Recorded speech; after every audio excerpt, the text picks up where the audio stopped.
Ye moko akoki te. Salela ye puissamment. Taba maloba moto kati na ye. Aloba. Pona lipamboli na biso. Tobika na tongwa lelo. Yango totiki tango na maboko na yo Nzambe. Molimo na yo asala misala na ye na tongwa lelo. Fongola biso mato ya molimo. Pesa biso motema ya molimo. Toyoka nini oyo bokiseli biso na tongwa lelo. Na kombo na Yesu.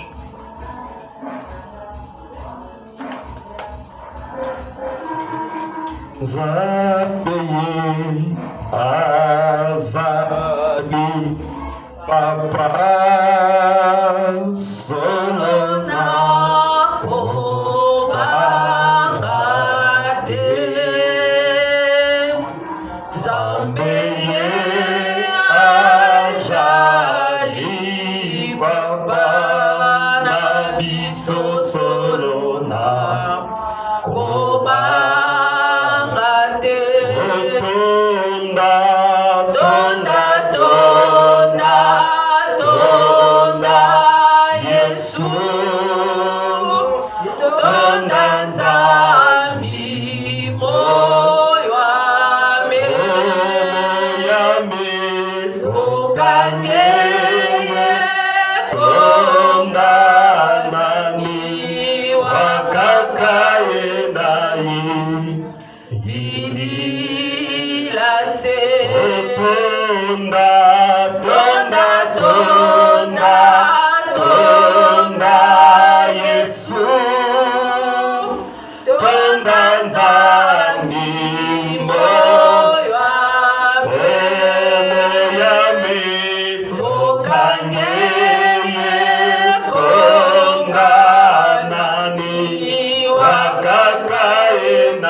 Nous sommes reconnaissants ce matin devant ta présence. Nous voulons parler de ta part, que le Saint-Esprit, que l'Esprit de Dieu, que l'Esprit d'Abba Père vienne dans ce lieu. Conduis-nous, Père, car nous ne savons absolument rien. Mais à toi la vie, la gloire, en toi la sagesse, en toi l'inspiration, à toi Seigneur, qui est au-dessous de toutes choses, Seigneur. Merci, je livre ce matin entre tes saintes mains, que sa parole soit transformée dans la vie de chacun de chacune. Au nom puissant de Jésus-Christ, dans l'ensemble, nous disons Amen. Amen. Nous acclamer plus fort notre Seigneur Jésus.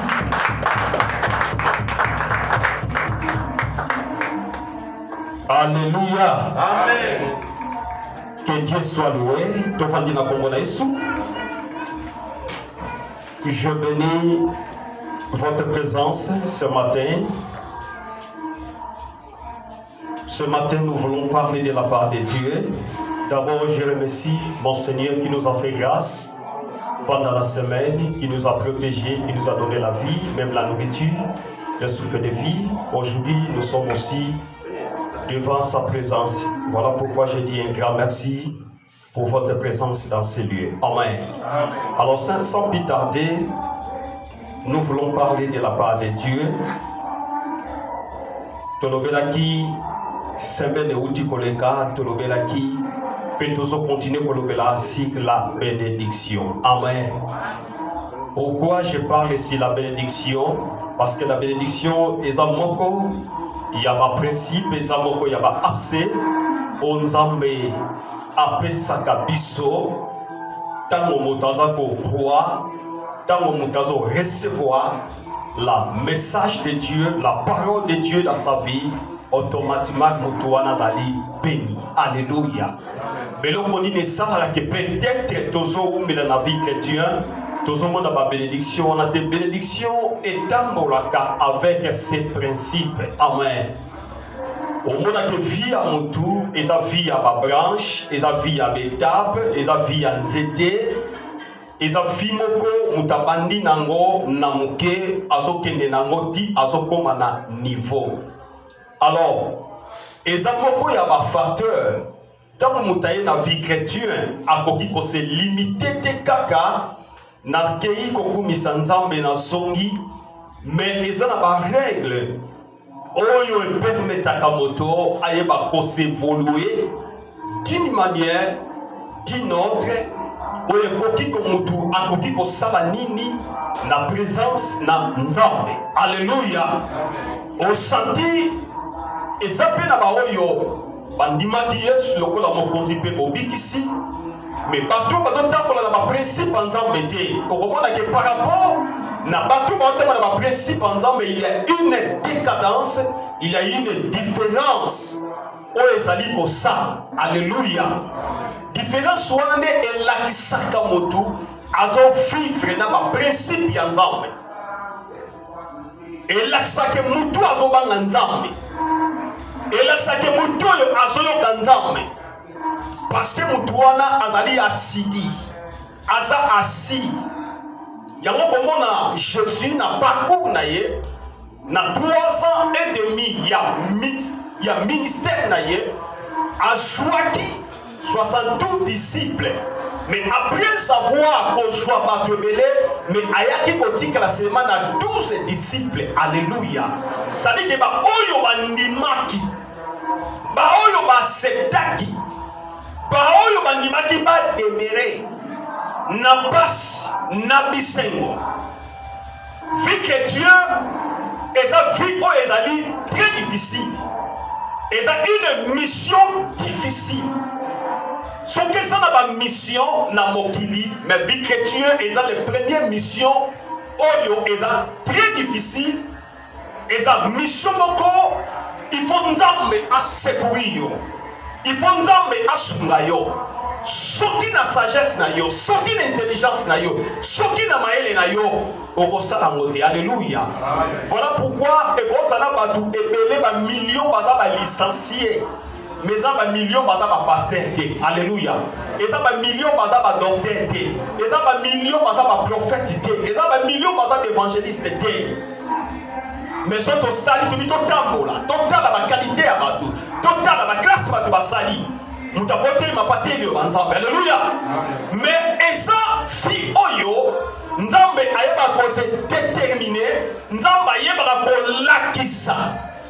La différence par rapport à nos efforts, la différence est par rapport ya komona na biso, la différence est par rapport ya muto asa koumela na pre pene na nzambe. Alléluia.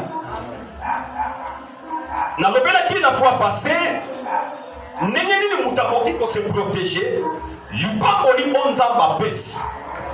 Na badaki na introduction na lobaki lipamboli eza pona moto nyonso. Na pesa qui très différence. J'avais parlé que mutu mususu pe akoye banzambe te, mais mutu wana azape millionnaire, azape milliardaire. Alléluia. Mais ça peut na mutu mususu ayebi nzambe, mais akomi pe millionnaire te, akomi pe milliardaire te. Alléluia. Et ça mon côté koki pour empêcher mutu. Nzamba talaka konima, nzamba talaka grandeur, il y a responsabilité au hasard qu'on se confie et pas une amour. Parce que le Dieu, il est omniprésent, il est omniscient, il est omnipotent. Il y a un mot de yo, il y a un mot de yo salama. Et Dieu le savait. Nzamba yebi batayo zo vivre, nzamba yebi batayo okufa, nzamba yebi batayo opambolama, nzamba yebi ba étape, ba circonstance nini. Okoki ko se parcours kokutana nango na kati na vie. Alléluia. Oyo eza important pour la biso. Oyo nzamba azopesa yo. Oyo nzamba alingi ozala eza lipamboli mpona yo. Alléluia. Parce que tokoki ko dépasser nzambe te. Tokoki ko bousculer projet nzambe te à travers biso. Mais ce que nous savons que oyo ba yé et pas nzambe. Bakokufa pauvreté sans que bamona bilembo nzambe loba. Alléluia. Amen. Bakokufa pamba te sans que on goûte. N'ayez plus besoin, si vous goûtez que le Seigneur est bon, approchez-vous de lui. C'est Jacques qui parle. Ce qui doit dire qu'on goûte que nzamba za malamu, to s'approcher pas inaye. Pour la Bible dit que c'est lui qui est le pierre angulaire. Yendaza likundi. Yendazo permettre biso. Yendazo pesa biso vie. Yendazo ko accorder nyoso. Oyo biso le loto za ko vivre. Na bomo ina biso. Alléluia. Comment protéger onzamba pesio? Okoki ko protéger yango à travers le sambo na yo, à travers le sacrifice na yo, à travers la présence na yo, à travers kobanga nzambe, surtout na facteur ya kobanga nzambe. Eza vie, c'est la méthode de Dieu, c'est la supériorité de Dieu. Parce que nzambe yemoko ayeba kobanga même mabe. Voilà pourquoi assez bakakana mabe. Voilà pourquoi a permettre à tes anges de la lumière à vivre ensemble na ye. Parce que Azat c'est très compliqué, Azat c'est très dangereux. Il peut séduire facilement. Voilà pourquoi nous allons vivre là. Na bato va vivre kana vie à osotote, na vie à ma pété. Nous allons à séparer kana bango. Matialobi sortez au milieu d'eux. Sortez au milieu d'eux. Bima place wana. Bima de sikozomona ke mabezali. Bima de sikozomona ke simba te na place oyo. Bima. Parce que Dieu ne se résiste pas là-bas. Alléluia. Maintenant, comment entretenir la bénédiction en Christ? N'engeni okoki ko s'entretenir, ko ongisa, ko se protéger, na ko s'entretenir des choses très différentes. Mais na lingala soki to longa sali to lingi to bayango au moins le corps les ekende banana. Qu'on s'entretenir, c'est-à-dire que ozalaki na eloko wana, eloko ngo siro ekomi pa na yo, okoki ko s'entretenir yango ndenge nini. C'est-à-dire que soki na s'entretenir yango na ndenge sengeli te, eloko wana facilement ekoki ko bunganga, ekoki ko bebanga, ekoki pi ko kufangai. Alléluia. Amen. Na pesa eloko mo eza facile. Ozana poso so mamutuka. Travail, sali ma sacrifice. Qu'on a soumis au son de Mutuka. Alléluia. Mais Mutuka peninge sabona eza ba principe na onye tambola. Alléluia. Bato ba pusi mituka ba yebi. Mituka eza ba principe nango. Po eumela. Po eumela nango lobi pe kufi mozu facilité à resomba mususu. Il faut que vous entretenir yango. Alléluia. Tango tamboli na yango. Tango voyager na yango. Tango sali voyage yango sika. Et là on sani. On va prendre yango soin. Et Seigneur yo sokola yango. Alléluia. Et Seigneur li opopola yango. Alléluia. Et Seigneur li sali opoamusango. Donc ça dit okende nango sulpe possibilité sali. Okende na yango na sika o ezali facilement ba sokola ka mituka ba pompaka poete mutuka na yo et yeba ko umela. Alléluia.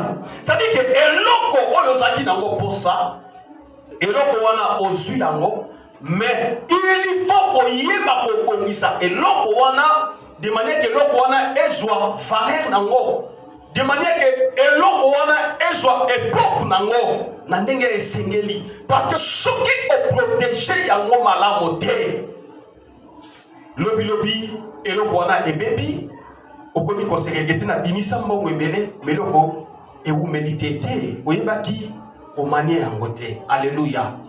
Oyebaki ko prendre soin yango te. La vie chrétienne ou ni pamboli kati na Yesu bien-aimé ezali ndenge wana. Alléluia. Ezana batu na vie babandaka kolela babandaka kosenga pa Nzambe, Nzamba pambola bango lelo bapengwa. Alléluia. Nzamba pambola bango lelo bakoma ba oyeye. Nzamba pambola bango lelo babosana Nzambe. C'est-à-dire que ayebi ko s'entretenir te même li pamboli o Nzamba pesi. Ayebi ko bongisa te o Nzambe apesi. Nalobaki dimanche. Baba n'a ko protéger ou réage. Baba n'a ko protéger de réage. Parce que 2 est comme à 5. 5 est comme à 10. 10 est comme à 15. 15 est comme à 20. Mais ceux qui ont moni un réage, ou réage, au moni bi réage, et ça n'a valeur de bien aimé. On a la difficulté pour protéger sans réage. Alléluia. Parce que ceux qui sans réage, comme une maman qu'on a yo, mouté me comme ni duku duku. Alléluia. Comme ni somba somba. Quand on vit na lunda na yebi que bisoba na lunda nenge to bedi sambongo. Parce que tu es qu'on se détenir à côté na yebi. Au bout on a sebi $3 000. Ateina wenza ke so basket. To so basket musu na ba $500 ba basket. To so ba sapato musu na ba $800. Alléluia. Au place tu t'as mis sapato wana, pas même écouter $100. Alléluia. Place à sommelier, on a foutu batike na ye nenga ye nengwana. Pas même écouter $100. Mais il y a des gens 800, il y a des gens 500, il y a des gens basket pour nani. Pour à se sentir dans milliers oyaza. Batu bazali enclavé. Batu bazali ko sipa mamisu. Vous voyez bien, sont dans vivre na kaka zamba. Makanisi pensait de comment il y a ça. Alléluia. Je vous dis la vérité parce que j'ai l'expérience. Naza muto na vive mingi na katalunda. Na tambolbe mingi na katalunda. Na saipe diama mingi na katalunda. Nebi ba réalité. Ce que ça na bato bakenda lunda bakenda 10. Ezala de babonga. Alléluia. 80 sur basale de côté. Mais le lot va se donner na ba fitilité, mais ba fitilité wana esungi bango. Alléluia. Aïe so ko se protéger. Ya mon ami que libambo li yanzame. Baye baka ko protéger. Oyo sanango. Esengeli obate nango. Oyo sanango. Kayo to pesa ngo valeur. Alléluia. Tu so pesa ngo valeur te. Pour soki yo mo bali ko pesa ngo valeur te. Ba tu musuki basani. Ba ko pesa ngo valeur te. Comment entretenir la bénédiction en Christ? Bible Bible oh nyonso ba ye banzambe. Basalaka déjà béni. Oui, effectivement, c'est dans la parole de Dieu. Vous êtes déjà bénis. Mais la bénédiction ne s'arrête pas là-bas. La bénédiction a ses principes, a ses étapes, a ses branches. On le permet à Kamotu, aïe bako voloué, moto azo position aïe, étape de mon Christ. Alléluia. Nazotala et lokomoko. Il y avait une frère dans l'église. Il y avait une frère dans l'église. Frère Wananzamba Sungiye, le prophète Dieu dit que la majorité de ces Nzambe sont à côté de la église, on a pas prophétisé encore. Alléluia. Là, on a très bien. La majorité de mes frères sont à l'église, pas prophétiser encore. C'est-à-dire, pas pasteur, pas tout le monde pas prophétiser encore. Bazaki mi bale. Li pa moli, na ba do proposer ma babala bu pona yo bona okene bikini okene ba. Frère wana asala so eno côté. Alléluia. Asala so eno côté parce que yebike basali nyoso bayaka ba prophétiser ponanga. Mais l'église ba tibasene mais kaka ba prophétiser pona ye même et c'est tonaka, même l'église. Ah, mais comment tu sais belé? Mais nyoso bayaka ba prophétiser pona mutoyo. Kaka pona mutoyo. Et la révélation ou la prophétie s'opposa na kebate et va s'affaiblir. Alléluia. Même Nzambe a travaillé, à travers la dispensation de la grâce. Alléluia. À travers la dispensation, c'est-à-dire dans la classe. Et puis dans la temps.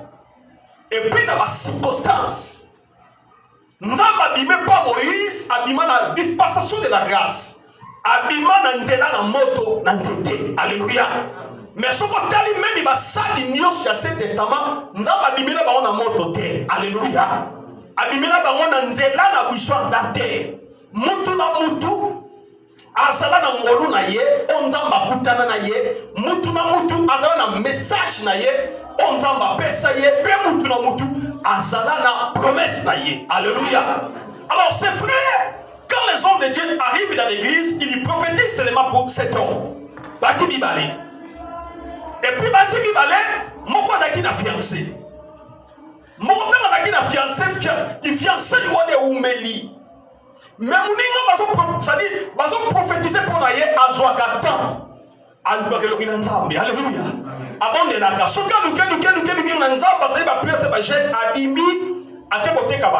alléluia. Abimi nanzela basashe yango yatika na ye azane loko nzambe ana promesse nzambe me azo sala un pas azo luka mais mususu wana yake na kana famille ya mwasi kolia fufu soki batina bike moi j'ai la promesse batu bano simbela la Bible batu bano edengai batu motambo wana otama bitu caché batu mettre na maboko. Alléluia. Des personnes dans une même église, basant la promesse d'Nzambe, Mais l'autre, il cherche la face de Dieu. Mais Moussoussou a commis fatigué. Parce qu'il y a la promesse. Bien aimé, je vous dis ce matin, la promesse de Dieu est ce marchaka en travaillant. Alléluia. Ce qu'on dit au vivre, il faut travailler. Parce que tant qu'on travaille, directement, on se dans le domaine, il y a peu de choses à entretenir. Kobongisa, promesse na yo, kobongisa, pilaka na yo, onzambe a proposé, onzambe a bongisa, nanzela la destinée na yo. Car la destinée est la chemin mo la facilité pour atteindre mission na yo. Mutu na mutu, bisonye story awa, mutu na mutu a la destinée na ye. Mwana nenga bota bibo a la destinée na ye. Alléluia. Papa boti, papa bimisi, papa sungi, papa taï, atteindre ici, mais mwana ali la destinée na ye. Oh, destinée à mutu, ezalaka kaka impliqué et panzambe. Nzambe mutaye bakayango. Mais bien aimé, il y a aussi le diable, il sait la destinée des enfants de Dieu. Alléluia. Vous savez pourquoi? Parce que le diable, il était à côté de Dieu. Il sait comment Dieu travaille. Il sait comment Nzambe a monaka. Ayebi manière, ayebi méthode, ya Nzambe atambolaka. Voilà pourquoi même, surtout nous les Africains, le diable ayebaka. Nous avons une étoile. Alléluia. Donc on a senti que nous avons une étoile à quoi empêcher nous. D'une manière, d'une autre. À quoi empêcher nous. À quoi peut-être qu'on a yo présence. Nanzambe. À yo courage. Yako sala musala. À quoi yo posa. Yako yeba s'évoluer. Parce qu'il sait ta destinée. Parce qu'à son monde étoile. Oba oya nzambe bazala na étoile. Étoile na bango ebrilaka. Nazaka na mwana moko na formaka sekari. C'était mon enfant parce que libota bo bana sa na sek des autres papa bazaka dia. Na 91 na zingolu ba serviteur ya sebezo bakota ki retraite. Donc bakota ki retraite na bana formé bana ya papa wana.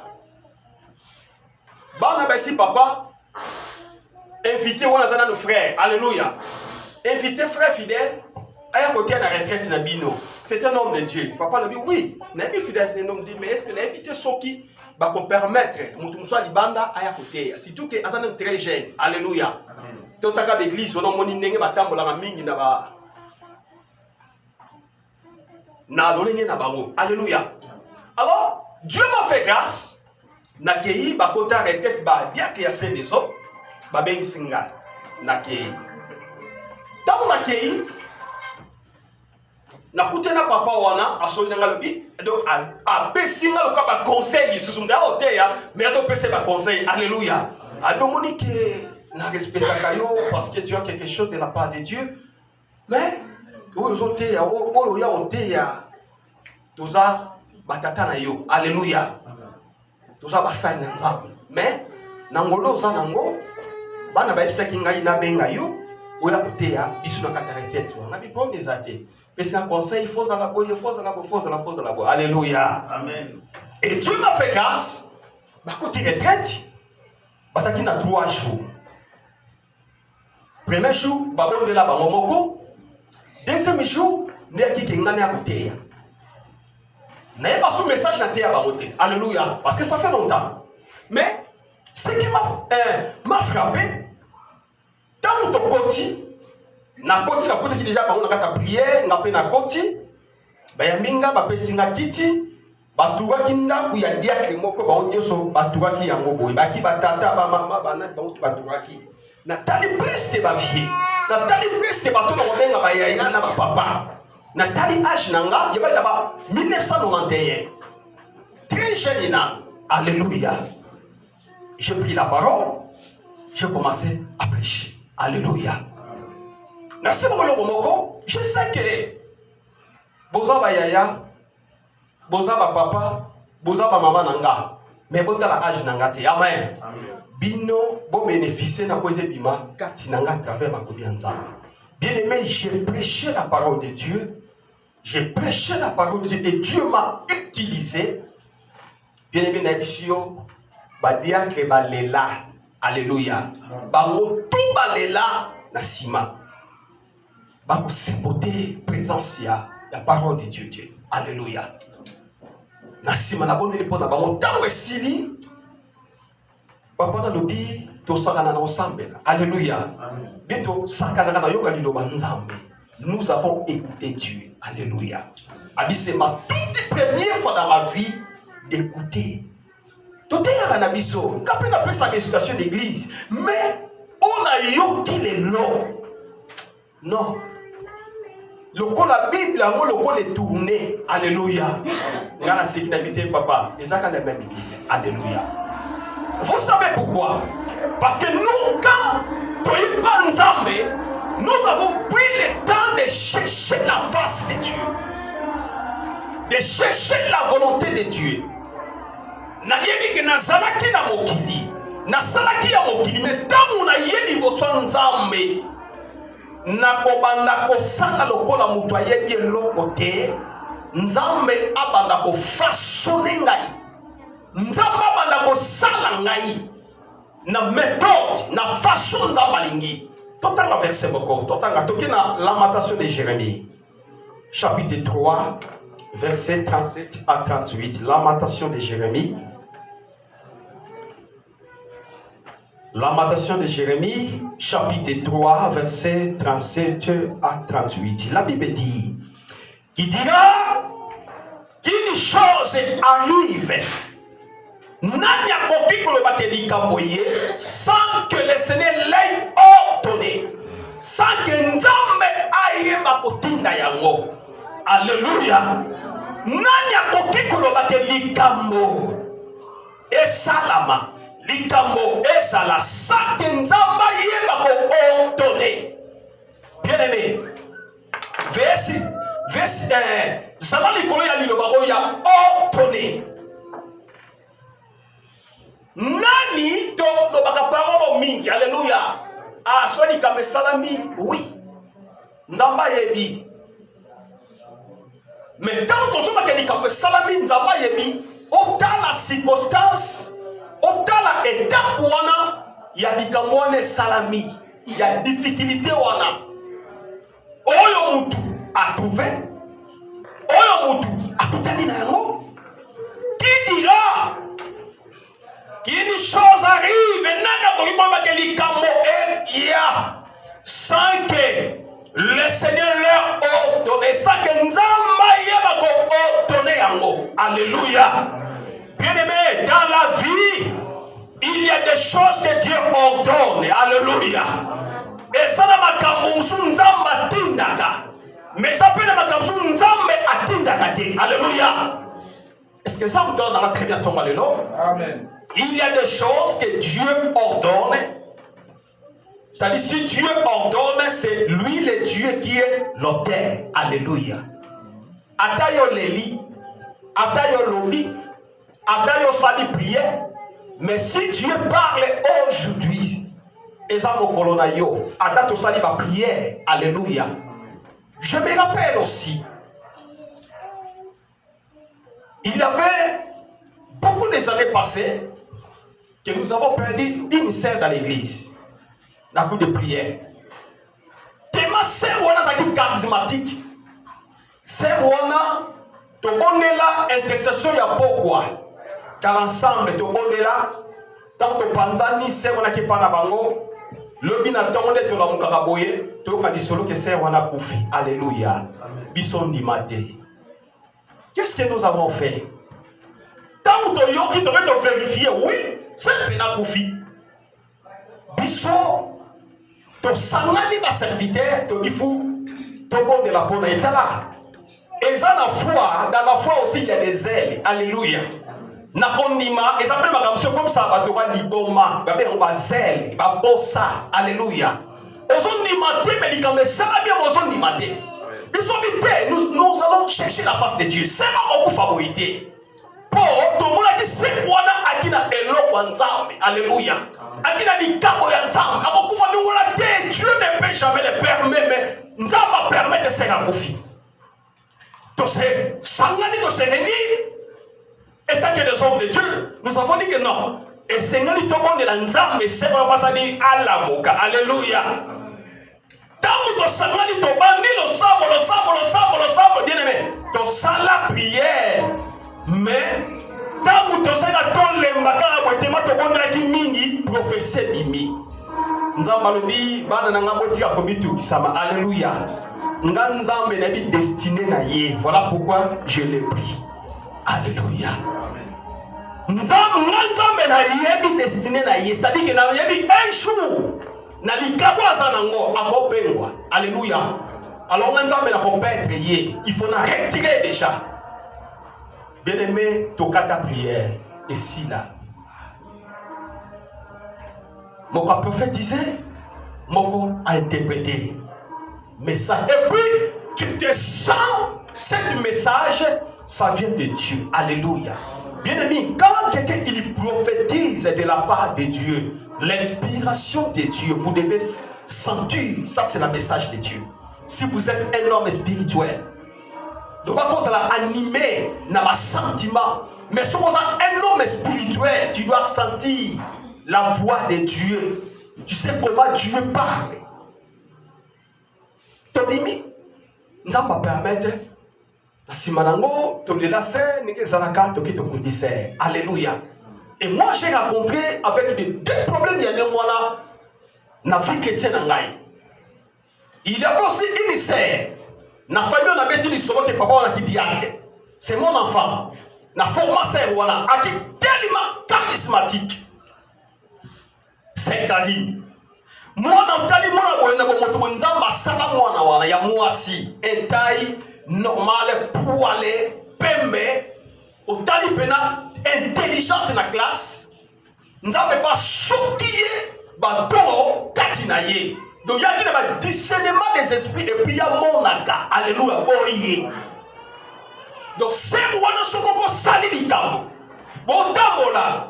Abi frère na solo. Alléluia. Et na yoko solo ali sum. Et puis makamba solo ba, ay sonne ko sali boye, o sali boye. Bien aimé. Voilà pourquoi nous avons la différence dans la vie chrétienne parce que nous avons passé des temps avec Dieu. Alléluia. Et nous étions bien formés, et bien fondés, et bien posés. Parce que je suis né dans la groupe de prière, la naissance de la prière, la naissance de la puissance de la parole, et charismatique. Tu te sens que moi, je suis désaté. Parce que ceux qui n'ont pas de et ça n'a pas de grâce. Que yo pose la grâce là, mais ça n'a pas tout mayoka solo. Il y a ma paix, il y a l'issou. Mais le nom de l'église n'est pas parce que sali m'a vendu wana, m'toyo que ta solo zate. Alléluia. Dans ça va solo, il a été complet parfait. Ou solo ya nzoto so ni solo ya l'issou. Alléluia, l'issou me peut ça ka solo. Na mutu ofandi na mutu asana bonzamba ko mono biente. Kinzamba no belete mutu na so mona clarté. Mutu yo faut solo na ye mutu on ça dit il y a quelque chose, il a un intérêt dans sa vie. Alléluia. C'est ça ce qui fait, c'est que ça là qui sont différents. Moi j'ai des collègues les lots, na qui chassent